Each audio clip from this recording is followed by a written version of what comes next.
Hello everyone. Today I'm going to start out by showing you this fireman toy that had been given to my father as a Christmas present from Uncle Ernest, most likely in the early 1930s. My father was born August the 1st, 1925. I know it was something that he greatly cherished. He kept this on his dresser all of his life, in addition to the plane that I had showed you in a previous video. And he had also gifted this to my son Matthew as well. Now this is a Marx 1930s Slipping Sam or Climbing Fireman wind-up toy. It was made by Lewis, Marx and Company, which was an American toy manufacturer from 1919 up until 1980. Founded by brothers Lewis and David Marx. They made everything from tin soldiers to buildings, mechanical toys, trains, and more. And they operated on the belief that their company should always give the customer more toy for less money, which is why they were even profitable during the Great Depression. So I will begin reading as of February 18th, 1902. We drew over the rest of our stones today. This afternoon, Mr. and Mrs. James Moody, with Dora and Jenny, and Mrs. Lizzie Turnbull and her 4 children came. It is very stormy tonight. February the 19th. Today was one of the coldest days of the season. Mr. and Mrs. John Allen were intending to go over to Mr. Armour's, and so Alice went up to keep the girls company. February the 20th. We commenced drawing stone from Samuel Gibson's today. The roads are very poor and the snow is so deep that we were only able to bring 4 small loads. February the 21st. We got 2 loads of stone home today, but as Uncle Johnny James came for dinner, we did not get away until late. Leslie had had his ear running matter for the past few days, and it is still sore.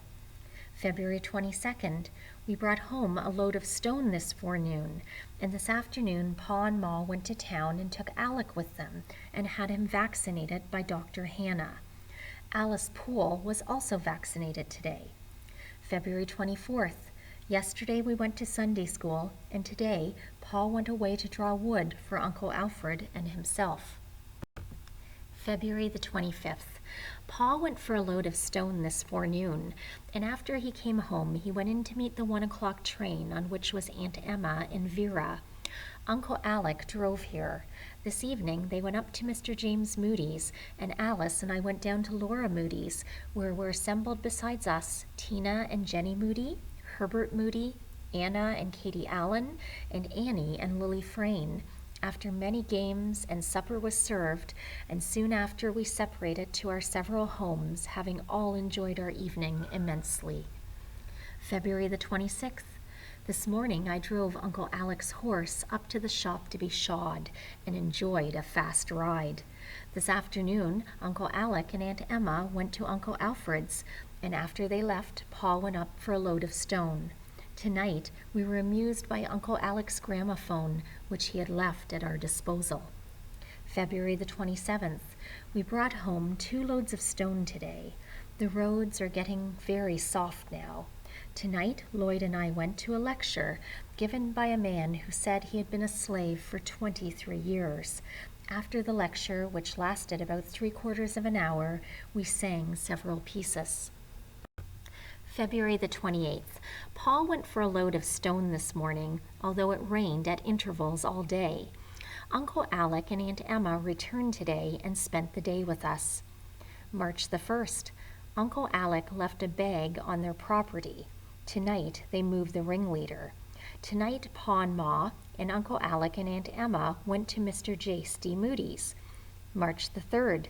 The fields are nearly bare now, as rain fell in great quantities yesterday. We went to church yesterday with Uncle Aleck and Aunt Emma, as it was Communion Sunday. Uncle Aleck and Aunt Emma went on another visiting tour today. Tonight, Pa vaccinated us off Aleck. March the 4th. Mr. Frank McGowan's sale was today, and so Pa went to it, but bought very little.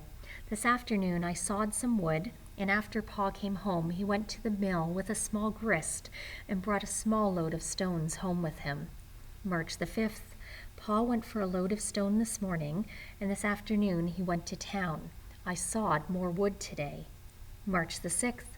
Paul went for a load of stone this morning, and this afternoon Uncle George and Mr. James Johnson came, and this evening our visitors returned. Tonight I went skating down on Alex Abercrombie's flat. That is where I will end today. But before I do, a couple of things that just are not making sense to me. First is when he writes, Uncle Aleck left a bags on their property. Tonight they moved the ringleader. There, I'm pretty sure I'm just reading the word incorrectly. Secondly is when he writes, tonight Pa vaccinated us all off Aleck. Now that seems very interesting, but I have no idea what he is meaning by that. And if anyone does have any ideas, please feel free to message me. As always, thank you for listening to Reading History with Great Uncle Ernest.